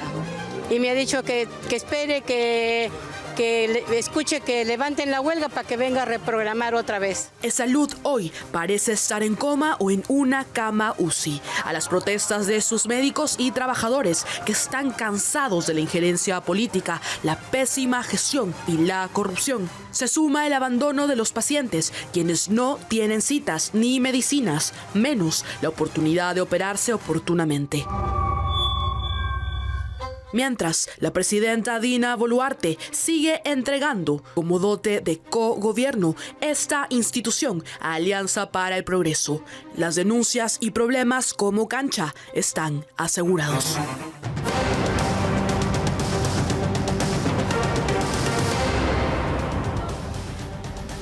Bueno, la inscripción del partido del ex magistrado Duberly Rodríguez ha generado serias discrepancias entre el Poder Judicial y el Jurado Nacional de Elecciones, tanto así que el jurado ha recurrido al Tribunal Constitucional por una demanda competencial. Continúa la controversia. Se presentó formalmente la demanda competencial contra el Poder Judicial. Estamos viniendo en representación del Jurado Nacional de Elecciones a presentar la demanda competencial, ¿no es cierto? Ya la vamos a presentar en este momento. Con documento en mano, el procurador del Jurado Nacional de Elecciones, Ronald Angulo, acompañado del abogado Lucas Gersi, llegaron hasta la sede central del Tribunal Constitucional en el Cercado de Lima, luego que se emitiera una sentencia que ordenaba la inscripción del partido político Unidad Popular vinculada a Duberly Rodríguez para las elecciones generales 2026, pese a que el citado candidato presentó la solicitud fuera del plazo. Unidad Popular se inscribió, pero su proceso de inscripción no terminó a la fecha de corte. No había concluido. La fecha de corte era en abril y recién culminó su procedimiento en junio. Es decir, ya llegó tarde. De acuerdo a la defensa del Jurado Nacional de Elecciones, el Poder Judicial amparó una teoría de inscripción provisional que ya no tendría base legal vigente. Porque la norma que hablaba de la inscripción provisional ya es una norma derogada. Un artículo 96 de la Ley Orgánica de Elecciones fue derogado después por la Ley de Organizaciones Políticas. Entonces tú no puedes aplicar leyes derogadas. Ya el jurado en un montón de casos de otras organizaciones políticas como FREPAP, FE en el Perú, dijo que esa norma estaba derogada. Entonces simplemente es una teoría que no tiene pues respaldo legal. También señaló que el objetivo de la demanda competencial es que el Tribunal Constitucional declare que el calendario electoral es intangible para que la elección se lleve a cabo sin ningún tipo de contratiempo. Por su parte, el procurador Ronald Angulo enfatizó el plazo que tendría el TC para calificar la demanda. El tribunal tiene 10 días, de acuerdo a lo que establece el Código Procesal Constitucional, para poder calificar la demanda y una vez que la emite, correr el traslado al Poder Judicial, a su procurador, para que conteste la demanda. Y de ahí fijaría en todo caso la fecha de la audiencia de vista. El Jurado Nacional de Elecciones espera que la decisión del Tribunal Constitucional permita restablecer los límites institucionales entre el sistema de justicia y el electoral. Bueno, ¿y qué sucede con las organizaciones políticas que tienen en sus filas a integrantes de presuntas organizaciones pero criminales? Este es el caso de, por ejemplo, Acción Popular, el Partido Cooperación Popular, el Partido Entendimiento, Reparación y Unificación, entre otros. El martes pasado, la Policía Nacional dio un golpe sumamente importante contra el crimen organizado en nuestro país y logró desarticular la organización conocida como Los Occidentales DESA 2, dedicada a la extorsión a empresas de transporte. Junto a una gran cantidad de extranjeros, 9 peruanos fueron capturados por integrar esta organización. Ahora, lo que causa sorpresa es que 4 de ellos se encuentran inscritos en partidos políticos que estarán presentes en las elecciones del año 2026. ¿De quiénes estamos hablando? De Mauricio Vivanco Estela, de 30 años, por ejemplo, que está afiliado a Acción Popular desde el 2019. De Edelina Guzmán Gómez, de 42 años, inscrita en el Partido Cooperación Popular desde el 2024. Arnold Walkie Calampa, que está en el Partido Entendimiento, Recuperación y la Unificación del Perú desde este año, al igual que Sarina Noeli Montalbán, de 31 años, que se inscribió recientemente en el Partido Integridad Democrática.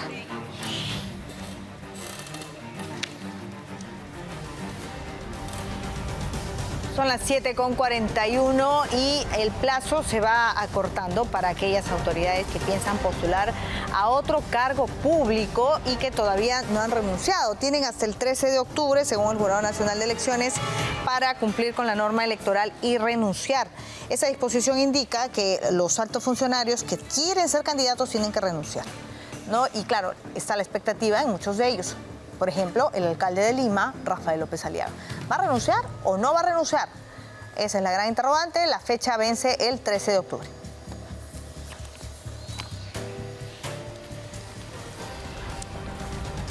Hay un plan piloto para utilizar el voto digital en las siguientes elecciones del año 2026. El titular de la OMPE, Piero Corbeto, va a exponer hoy sobre la implementación de este plan piloto. En este caso, la Comisión de Ciencia, presidida por Ariana Orue Medina, del Parlamento, legisladora de Podemos Perú, será la que recibirá los informes y, por supuesto, la data que presentará Corbeto desde hoy día a las 9 de la mañana. Recordemos que en mayo de este año, la OMPE publicó los grupos prioritarios en los cuales se aplicará el voto digital en las elecciones del año 2026.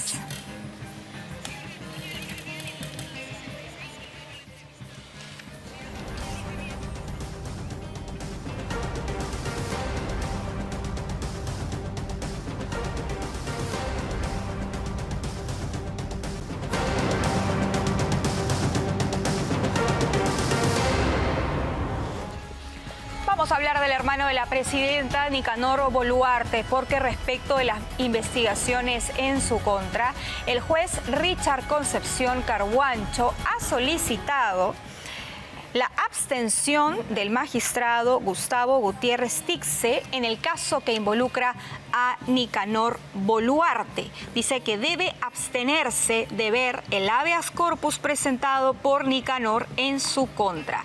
Concepción Carhuancho considera que el magistrado ha puesto en duda su imparcialidad al revelar su opinión en entrevistas públicas, señalando que existe base legal para pedir su abstención por decoro bajo la causal de adelanto de opinión. Sin embargo, el Tribunal Constitucional ya ha desestimado el pedido del juez Richard Concepción Carhuancho. Recordemos que el hermano de la presidenta presentó un habeas corpus para separar al juez Concepción Carhuancho del caso Los Huayquis en la Sombra por haber colocado su fotografía en las diapositivas de un curso que dictó Carhuancho, titulado Corrupción en el Sistema de Administración de Justicia. Claro, siendo él el juez de esta causa, no puede, aunque sea en un espacio privado, usar la fotografía de un investigado bajo el título de corrupción en el sistema de administración de justicia, ¿no? Dicho recurso está pendiente de ser resuelto por el Tribunal Constitucional y precisamente tenemos al abogado del hermano de la presidenta, el señor Nicanor Boluarte, el doctor Luis Vivanco, ya se encuentra en nuestros estudios para conversar sobre este tema. Doctor, ¿cómo está? Buenos días, bienvenido. Buenos días, muchas gracias. ¿Cómo va ese habeas corpus donde ustedes están solicitando que el juez Richard Concepción Carhuancho sea separado precisamente del caso Huayquis en la Sombra? Entiendo porque ustedes lo han tomado como un adelanto de opinión, ¿puede ser así? Al haber utilizado la fotografía de Nicanor Boluarte, el juez, siendo él investigado por ese juez para un curso privado que le estaba dictando de forma virtual. Sí, mira, este tema de la clase, la exposición, ¿no? En el contexto específico que ya todos hemos conocido, se dio el año pasado cuando se estaban desarrollando las audiencias de prisión preventiva. Nosotros observamos ese tema y en sencillo nosotros decíamos, no puede ser que mientras tú estás decidiendo si es que hay o no hay elementos que acrediten pues la existencia de una organización criminal, por otro lado, tú des una clase y pongas la cara de la persona a la que tú estás evaluando como si fuera parte de una organización criminal. Entonces, eso es una contradicción, ¿no? Aunque esto se haya dado en un espacio de clase académico, privado. Aunque sea privado, lo que importa es cómo es que la exposición bastante gráfica además, se ha desarrollado en términos comunicacionales. Mira, tú mejor que yo entenderás cómo funciona el tema de la comunicación, pero si tú presentas la foto de una persona en un contexto en el que estás explicando la corrupción en el Perú y la vinculas a una organización criminal por más fines didácticos que sean, ya tú estás vendiendo a esa persona, a su imagen, como si fuera parte de una organización. ¿El tribunal tiene que pronunciarse sobre esto?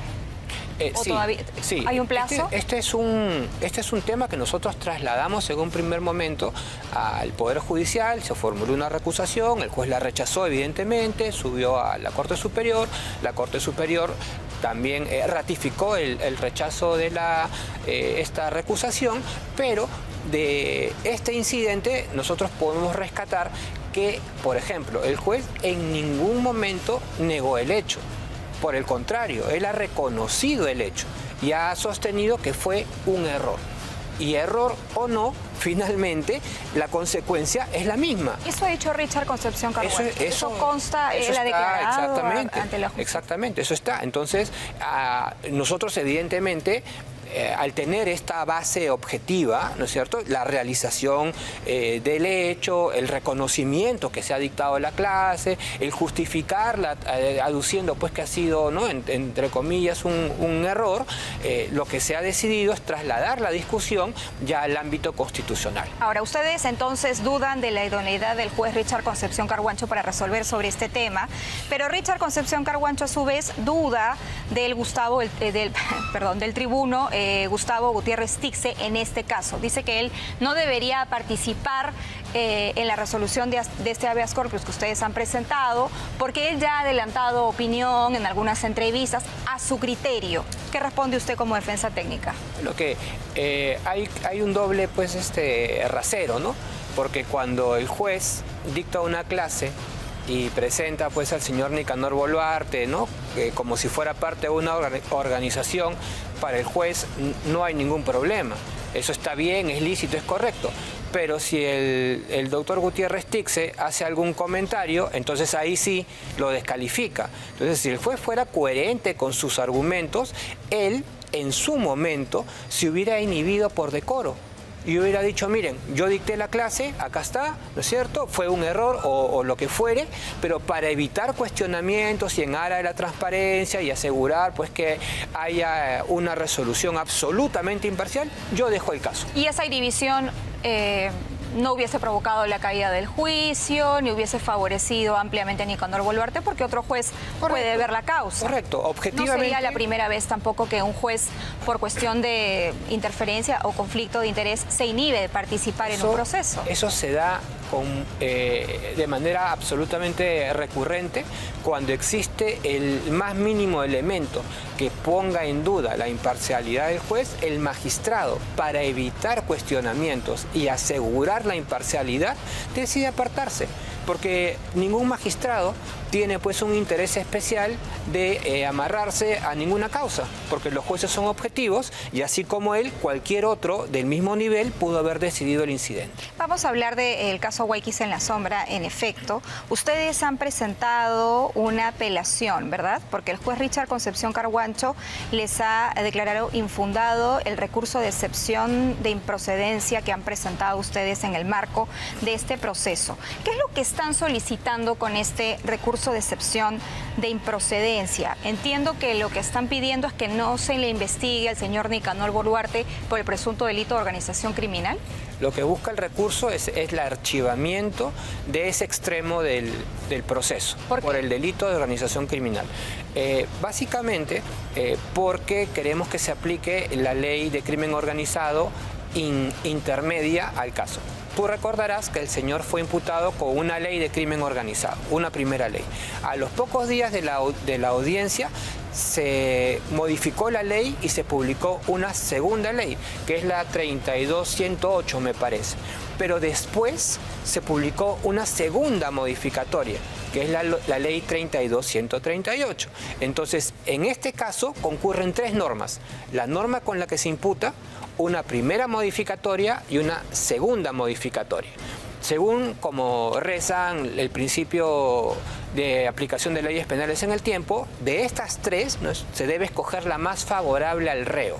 Entonces, la que sea más beneficiosa de las tres es la que tiene que aplicarse a este caso. Que sería la última. Para nosotros es la intermedia, es la del medio, ¿no? La primera modificación. ¿Qué dice esa primera modificación y qué tanto lo beneficia a Nicanor Boluarte? Bueno, esa segunda modificación eleva los parámetros para determinar cuándo es que estamos frente a una organización criminal y también, digamos, en sencillo, lo que exige es que los delitos que comete una organización criminal sean delitos que tengan una pena mínima de 6 años de privación de libertad. Entonces, aplicando esos supuestos, no se verifica el delito de organización criminal para el señor Nicanor Boluarte. Y en adición, debo decirte que cuando el juez Richard Concepción resolvió la prisión preventiva, él mismo dijo que la ley más favorable era la intermedia, la que nosotros estamos postulando, solamente que no la aplicó porque decidió recurrir al control difuso constitucional, pero él, a través de un análisis, ¿no?, supuestamente objetivo, ¿no?, rigurosamente jurídico, puso por escrito que la ley más favorable es la que nosotros estamos pidiendo que se aplique. Doctor, por el caso Guayquis en la Sombra, su patrocinado se le investiga por organización criminal, que es lo que estamos exponiendo esta mañana, tráfico de influencias también, cohecho, colusión. Básicamente, la Fiscalía le está imputando el haber influido en la designación de cargos públicos de prefectos y subprefectos con el objetivo de influir políticamente para favorecer al Partido Ciudadanos por el Perú. Esa es, digamos, la imputación en sencillo de la Fiscalía. Hay testimonios, doctor, específicamente de una persona que incluso ha salido públicamente y lo ha dicho en un programa de televisión. Estamos hablando del señor Dustin Coelho, que es un profesor en Lambayeque. Él ha salido a decir que a él le ofrecieron la prefectura regional de Lambayeque y que participó en una reunión donde se encontraba no solamente Nicanor Boluarte, el hermano de la presidenta de la República, sino también el señor Alberto Moreno, que es el presidente del Partido Político Ciudadanos por el Perú, y también Martín Carvajal, que es amigo de la familia Boluarte, de acuerdo a lo que se ha conocido, y dirigente de este partido. Sí, esa reunión es la reunión en Chiclayo. Exacto, en el hotel... sí, en un hotel de Chiclayo. Soles Business. Sí, algo así. En febrero del 2023. Sí, eso es falso. Eso es falso. Esa reunión nunca se ha dado. El señor Nicanor Boluarte ni siquiera ha estado en Chiclayo. Eso es una invención del testigo que ha sido recogido por la Fiscalía y validado injustamente por el juez en su momento. Y esto se esclarecería de una manera bastante sencilla si se citan a las personas que han estado presentes y se les pregunta por la reunión.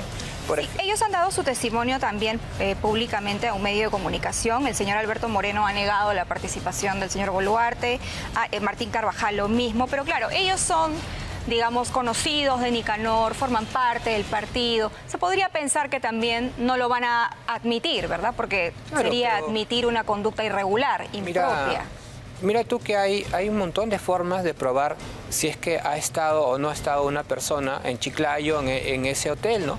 De repente, pues, un registro de visitas o de huéspedes, el testimonio, un video, porque los hoteles tienen videos, de repente un boleto, pues, de autobús en el que llegó el señor, o preguntarle a la empresa, a una aerolínea, si el señor voló a Chiclayo, ¿no?, en ese periodo. O sea, hay un montón de formas de probarlo, y ninguna de esas formas ha sido recurrida por la Fiscalía.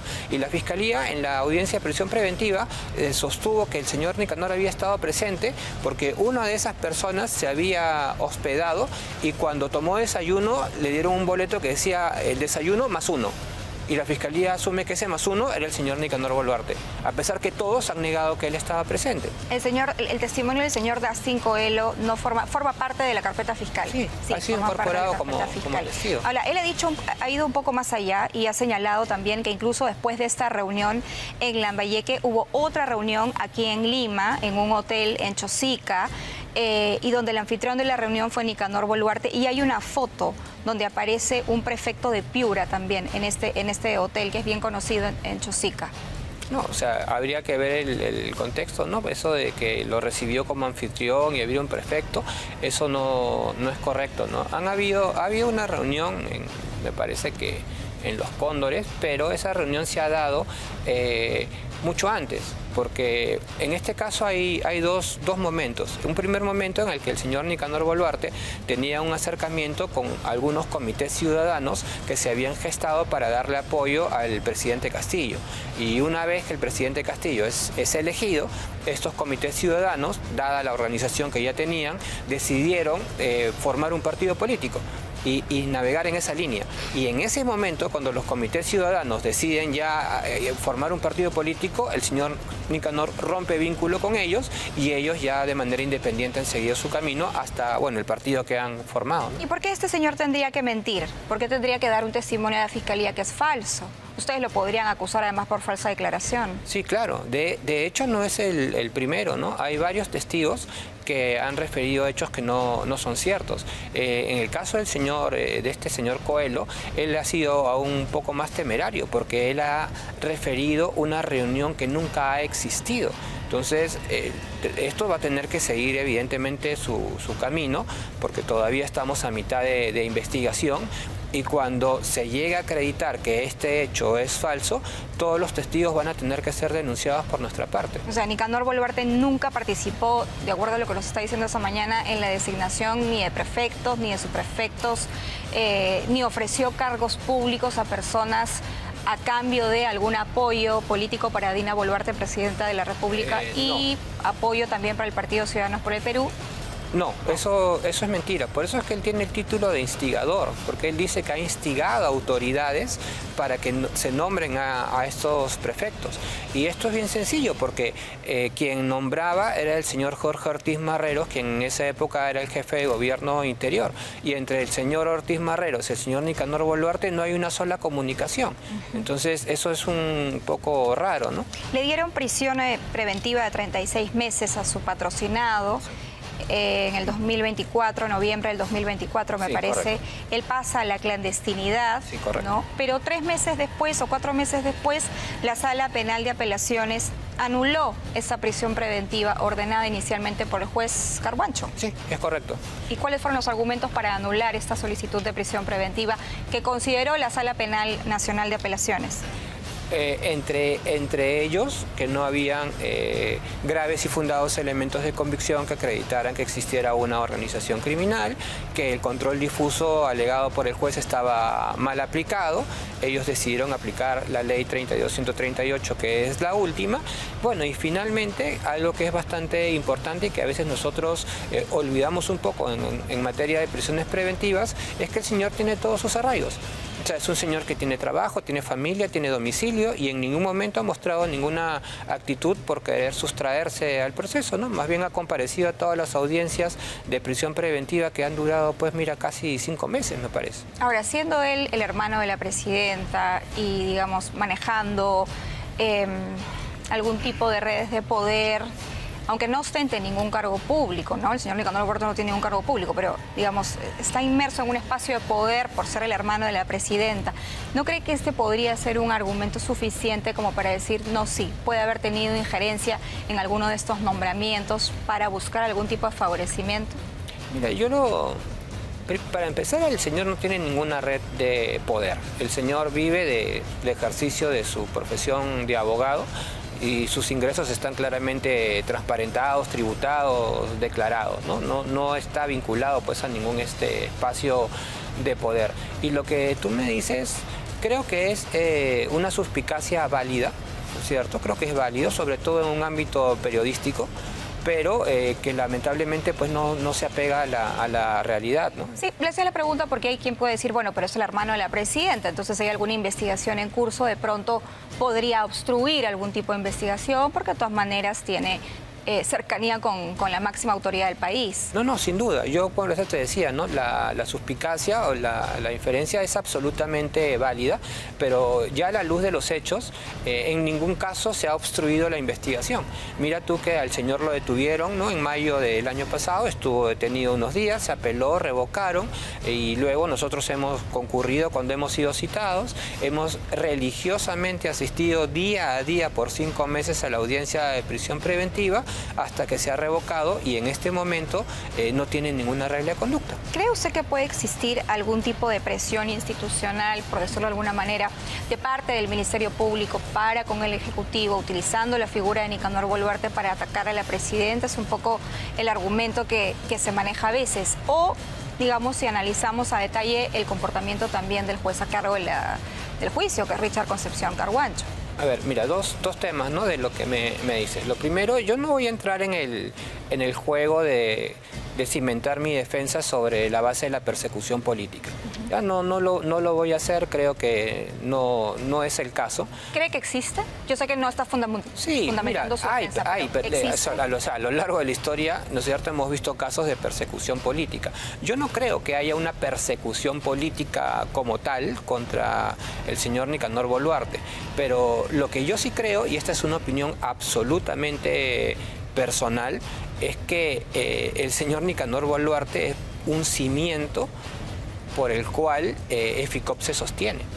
Porque la verdad, EFICOP, a mi juicio, y esto te digo es una opinión estrictamente personal, es un equipo que ya no debería existir, porque no tienen ningún caso relevante más allá del señor Nicanor Boluarte con relación pues a un espacio de poder.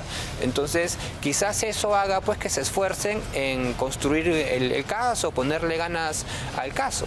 Y con relación al juez, bueno, el juez tiene pues una serie interminable de precedentes que han sido cuestionables y particularmente el juez Concepción tiene un récord que yo no he visto en ninguna parte del mundo. ¿Por qué? Porque él tiene resoluciones que han sido declaradas inconstitucionales por el Tribunal Constitucional, vinculadas a prisiones preventivas.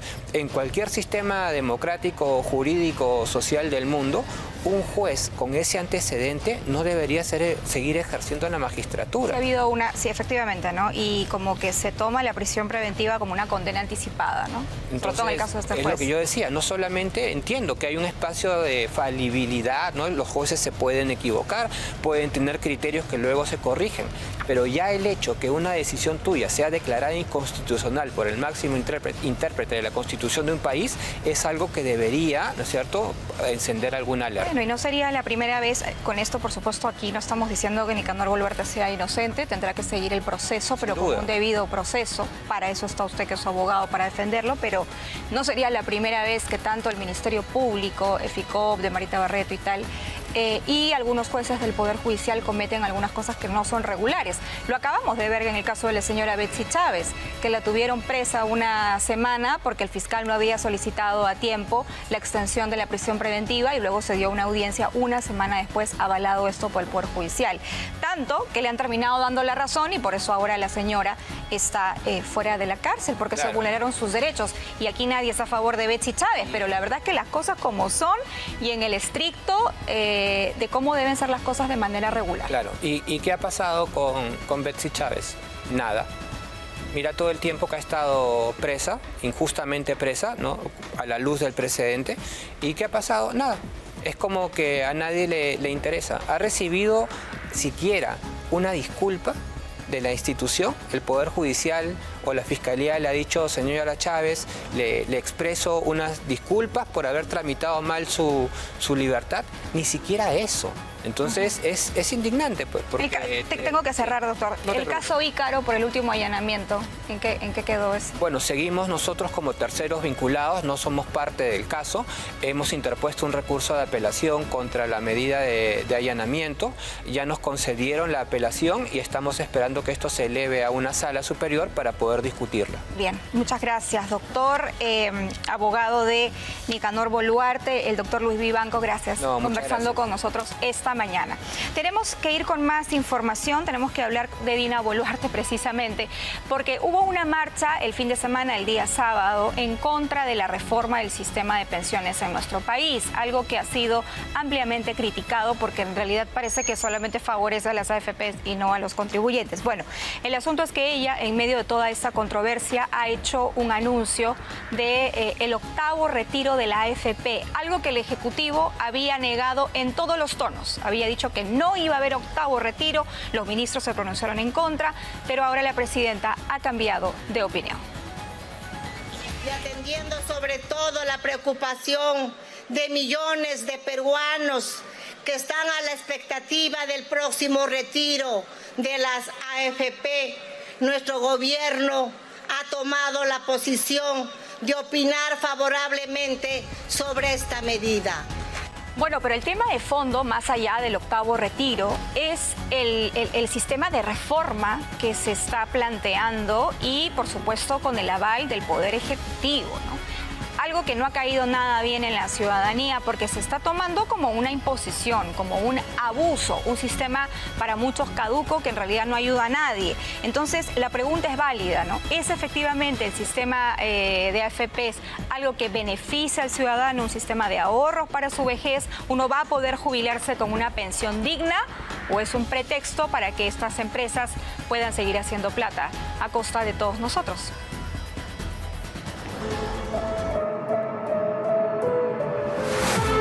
El sistema privado de pensiones ha generado sorpresa en algunos y fastidio en otros. Después de conocerse los cambios que trajo el reglamento de la nueva ley de fondos de pensiones, especialmente sobre cómo el sistema retendrá el dinero de todos para salvaguardar nuestros últimos años. Y es precisamente lo que está en debate. ¿Son las AFP un ahorro para la vejez o un negocio financiero? En Contracorriente, consultamos a 3 académicos especialistas sobre los cambios recientes en el sistema privado de pensiones. ¿Cómo nos afecta a todos? ¿Por qué se decidió que los independientes que generen recibo por honorarios también aporten obligatoriamente para su vejez? Mientras los asegurados asumimos la volatilidad de las inversiones, ¿las AFP consolidan su negocio? Así la rentabilidad para el aportante sea negativa, ¿ellos siempre ganan? ¿Es bueno o malo el nuevo sistema previsional? Recordemos que la gran mayoría son trabajadores informales, independientes, 70 u 80% de toda la fuerza laboral. Y estos sistemas de pensiones, la reforma, se enfoca en el 20%, 25% de la población, los que tenemos un contrato laboral formal. Cualquier persona con 20 años de aportación ya tiene una pensión de lo que ha salido, 600 soles, pero lo importante es que con menos años también adquiere una pensión. Las personas que han dejado su cuenta en la AFP, la han dejado en cero, tienen la posibilidad de reconstruir con la certeza de que ahora, en función del número de meses aportados o de años aportados, ya van a poder adquirir una pensión. Creo que las AFPs han funcionado muy bien para un grupo de gente que siempre ha sido formal y ha tenido buenos sueldos. Eso es un 15% de la población. Hay un 70% de la población que es informal o que no ha ganado buenos sueldos. El afiliado envejece con la esperanza de una pensión digna, mientras las AFP, en cambio, se podría decir que rejuvenecen cada año con nuevas utilidades. El sistema privado de pensiones atraviesa una anunciada ola de protestas contra las AFP que empezarán el sábado 13 de septiembre. La baja cobertura, las pensiones insuficientes y la desconfianza de los peruanos nos obligan a repensar el futuro. Es que la verdad es que 38 congresistas tampoco pueden decidir sobre algo tan importante y vital para millones de peruanos. Pero hay algo sobre lo que sí todos hemos decidido, ¿ah? Hemos colegiado y afortunadamente hemos ganado y somos campeones. En algo. ¿De qué estamos hablando? En algún mundial teníamos que ganar, por supuesto, y tenía que ser de comida. Pan con chicharrón. Ayer comí pan con chicharrón. Qué rico. Yo todos los fines de semana también me empujo mi pan con chicharrón. Sí. Qué rico, ¿no? Johan Club, ¿dónde estás? ¿Dónde estás? Primero el anuncio de Ibai, ¿no? Ibai, que es el que hizo este concurso. Vamos a verlo. Bueno, de eBay vamos a Johan Club. Ahora sí, para que no me jalen las orejas. Johan Club, ¿dónde estás? Johan, provócanos, a ver. Albina, Perla y a todas las personas que nos están viendo, háganse agua en la boca con este riquísimo potaje, campeón de campeones, el pan con chicharrón, que de alguna manera algo teníamos que ganar y qué mejor manera que con nuestra gastronomía. Miren este enorme y riquísimo pan con chicharrón, con su cebolla. ¡Qué rico! El mejor desayuno que ha dado la vuelta a todo el mundo. No podía ser otro que no fuese uno peruano. Me van a disculpar, yo me voy a deleitar con este riquísimo pan. Y estamos acá. ¿Cuántas láminas hay ahí, por Dios? Sería el chinito. Acá yo calculo que hay unas 4 laminitas, pero vamos a probar, a ver si es verdad. Yo digo que sí, porque a mí me encanta el pan con chicharrón. Johan, no sabes cómo te estamos envidiando esta mañana, la verdad. Despiertas acá desde las 4 de la mañana sin tomar desayuno. Qué complicada comisión te ha tocado el día de hoy. Qué difícil, qué difícil. Como no vengas con nuestros panes con chicharrón, vas a ver. Complicada de todo. A ver, ya, te vamos a ahorrar un poco el... Campeonado, este mundial, algo teníamos que ganar. Y qué mejor manera que hacerlo en el rubro gastronómico. Y lo que ha implicado este boom para las chicharronerías y para todos los restaurantes que venden sándwiches. Bueno, ante todo, buenos días. Buenos Gracias días. a todo el equipo de Al Día con William, Salvina, Perla, al gran Omar de Consumo Curcio. Acá estamos demostrando el por qué somos los mejores gastronómicamente hablando. Porque así como hemos ganado actualmente, hace unos días, el desayuno peruano a nivel mundial, también somos primeros en el mundo a nivel de restaurantes. ¡Eso! Demuestra que este año Muy Perú bien. somos los número 1 en la gastronomía. ¿Y quién nos iba a ganar la arepa? Por favor, hágame el favor. Miren ustedes. Acá ha desaparecido. Estamos con la arepa. Ha desaparecido el chamo de acá. ¿Dónde está el chamo? Ha venido. Porque si te quedas corto, tienes acá también el tamal, que también es de Qué rico. Hágame el favor, por favor. Ahora, Johan. Esta delicia no la vas a encontrar en otro lado. Johan, a ver, yo quiero saber qué es lo que diferencia. Para mí el chinito es el mejor. Ojo, tengo ahí mi preferencia y son mis engreídos. Pero lo que yo quiero saber es en cuanto a la preparación. ¿Qué diferencia un buen chicharrón de otro? O sea, ¿es el hervor? ¿Es la fritura? ¿Qué es? Mira, Albina, nos hemos leído tan solo viendo el pan con chicharrón porque justamente es a lo que yo quería llegar. Acá tenemos justamente la parte más importante, la preparación. El momento clave en cuanto el comensal, la persona que va a disfrutar de este riquísimo desayuno, está toda la preparación. Y ahí estamos viendo. Ahí nuestra cámara, Álvaro, nos va a enfocar. Johan, escúchame. Se lleva a cabo. A ver. Johan, tienes que traerte por lo menos unos 5 panes, ¿ah? Por lo menos. Porque no nos vas a dejar así, mirando, provocándonos. No hay derecho, Johan. No hay derecho. Ha tenido que venir acá a preparar el pan con chicharrón. A ver, muéstranos. Una de las cosas más importantes acá es que tanto enorgullecernos con uno de nuestros tantos riquísimos platos, como provocar no solamente a ustedes, a Albina Perla, sino a todos los televidentes, para que nos sintamos orgullosos de lo nuestro, de nuestra rica comida. Y ahí lo estamos viendo, ¿no? ¿Y cuál es el secreto, entonces? ¿Cuál es el secreto? Félix, ¿cuál es el secreto? Lo hierven, lo fríen. Acá le están preguntando, quieren saber cómo la razón por la cual hemos ganado, independientemente que nos hemos unido mundialmente para que gane el desayuno. Acá el que ha ganado es el Perú. El Perú, a través de su pan con chicharrón, somos los campeones a nivel del desayuno mundial. Y quizás la diferencia con otras chicharronerías o sangucherías donde también venden chicharrón es ese toque fusión peruano-chino que tanto nos gusta a los peruanos. Algo similar al chifa, lo único que es un poco más... Que esté jugosito, que lleve su rocotito, la cebollita. Mira, lo básico, desde la materia prima y los ingredientes. Su ajicito. La panceta de cerdo. Ahí está. Dentro de los ingredientes. ¿Cuántas horas de fritura? Ingredientes peruanos y un toque oriental. Y tercero, lo último, y lo que más nos gusta a los peruanos es recibir un producto de calidad y cantidad. ¿Qué cosa quiere decir eso? Que esté rico, sabroso y bien taipá como nos gusta a todos los peruanos. Eso mismo. Esos son los cortes que ustedes ven.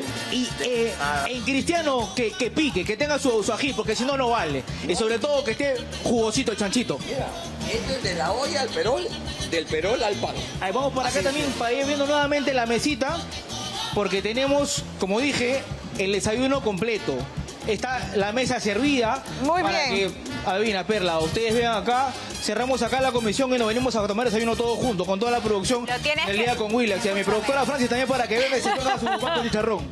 Tráelo, porque después del programa tenemos reunión, así que te tomamos la palabra. Muchas gracias, Johan, por ese enlace en vivo delicioso a esta hora de la mañana. Si tiene la oportunidad, vaya y cómase un buen pan con chicharrón. Omar Ruiz de Samocurcio ya es una agüita, dice. Qué rico. Omar. ¿Quieres un pancito? Gracias al chinito. Gracias por esta demostración. ¿Vamos a hacer una pausa? Una pausa y cuando regresemos, Omar, con información deportiva. Adelante. Así es. Buenos días para todo el país. Triunfazo de Universitario de Deportes, volteando partido en Arequipa. El duelo Fossati-Reynoso lo ganó Fossati. Y también, chicas, espectáculo. Escúchame, dicen que Shakira está deprimida porque hay rumores de boda entre su ex y Clara Chía. Yo no creo, porque Shakira ya no llora, Shakira factura. Ya, claro, ya supéralo. Ya está, ya.